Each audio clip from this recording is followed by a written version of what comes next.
अजय आलोक, क्या इस समय जो राजस्थान में चल रहा है वो लोकतंत्र का चीरहरण अगर है तो कौन कर रहा है?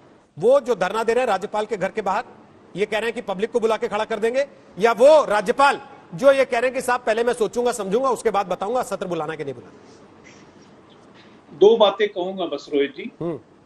ये कह कौन रहा है कि लोकतंत्र का चीरहरण हो रहा है? सवाल नंबर एक। रागिनी जी बड़ी जानकारी रखती हैं, पीएचडी हैं, सारी जानकारी होगी। बिहार बिहार बिहार 3 बार बोल दिया। किसने लोकतंत्र का चीरहरण किया था 2005 के अप्रैल में, जब रात के 2 बजे रात में राष्ट्रपति थे रूस में, मॉस्को में, वहां पेपर साइन करवा के राष्ट्रपति शासन लगाया गया था। कौन थे केंद्र में? किसने लोकतंत्र का चीरहरण किया था, किसके कहने पे? और आज वही लोग लोकतंत्र के चीरहरण की दुहाई दे रहे हैं।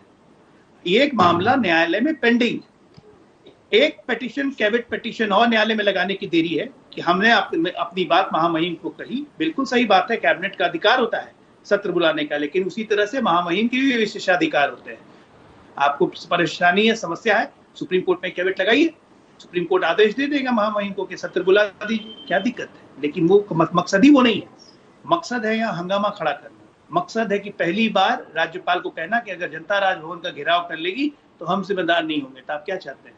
आपकी इस धमकी को सीरियसली लेते हुए, अगर महामहिम और राष्ट्रपति इस बात को लेते हुए राज्य में आज राष्ट्रपति शासन लागू कर दें कि चुनी हुई सरकार महामहिम की रक्षा नहीं कर सकती है, तो बड़ा अच्छा लगेगा। इसलिए ये सब ज्ञान कांग्रेस पार्टी देना बंद करे। महामहिम का अपना एक विवेक है, एक अपना निर्णय है, उनको निर्णय लेने दीजिए। अगर वो आप उनके निर्णय से संतुष्ट नहीं है तो इस देश में न्यायिक प्रणाली भी है, संविधान की दुहाई दे रहे हैं तो जाइए न्यायालय में शिकायत कीजिए। किसने रोका है? ये हंगामा, ये नौटंकी मचाना, ये गरिमा गिराना पदों की, ये क्या कहीं से भी शोभा देता है? इस तरह की भाषा कहीं से शोभा देती है? और ये काम तो हमेशा से इतिहास रहा है कांग्रेस पार्टी का कि राज्यपालों को कैसे अपने इशारे पे नचाया जाता है ये करने का। ये तो पूरा देश जानता है, मैं नहीं बोल रहा हूँ। और बाकी रागिनी जी बहुत समझदार हैं, बहुत जानकारी है उनके पास, पूछ लीजिए जरा उन्हीं से। आशुतोष बोलिए अपनी बात, कौन कर रहा लोकतंत्र का चीरहरण? नहीं, यहाँ पे देखिए कई चीजें एक साथ हो रही हैं और उन चीजों की वजह से सारी स्थिति गड्ढमड्ढ हो रही है। जो राजस्थान के अंदर बिल्कुल अजीबोगरीब स्थिति नजर आ रही है, उसका एक कारण यह कि यहाँ का एक मुख्यमंत्री कह रहा है कि भाई आप सत्र बुलाइए और मैं बहुमत साबित करने के लिए तैयार हूं। अमूमन दूसरे राज्यों में यह होता है कि राज्यपाल सत्र बुलाने के लिए तैयार होते हैं और मुख्यमंत्री तैयार नहीं होता अपना बहुमत साबित करने के लिए, क्योंकि उसको लगता है कि उसके पास बहुमत नहीं है।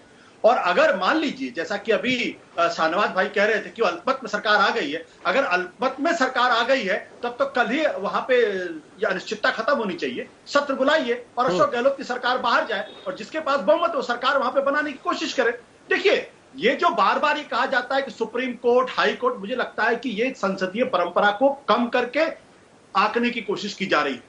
जहां तक संसदीय परंपरा का सवाल है, उसमें विधानसभा में मुख्यमंत्री के पास बहुमत है या बहुमत नहीं है, इसका निदान और इसका समाधान सुप्रीम कोर्ट नहीं कर सकती, इसका समाधान हाई कोर्ट नहीं कर सकता, इसका समाधान बम्बई कमीशन, बम्बई की जो सुप्रीम कोर्ट का जजमेंट है बहुत क्लियर है, on the floor of the house. तो राजस्थान के अंदर अगर अनिश्चितता का माहौल है, सदन बुलाइए और फौरन वहां पे तय कर लीजिए। आप क्यों उसको बढ़ाना चाहते हैं? मैं इस पचड़े में नहीं पढ़ना चाहता हूं कि संविधान की धारा 163A(1) जो है वो क्या कहती है और उसके हिसाब से जो काउंसिल ऑफ मिनिस्टर्स हैं उसकी राय राज्यपाल को बाध्यकारी है।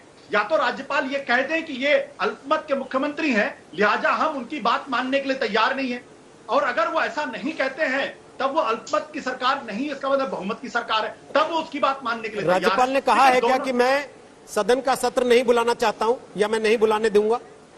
राज्यपाल महोदय ये कह रहे हैं कि भाई कोरोना का संकट है इसलिए भी नहीं, इसका मतलब क्या है? देखिए, उन्होंने कहा कि विचार विमर्श करके बताते हैं।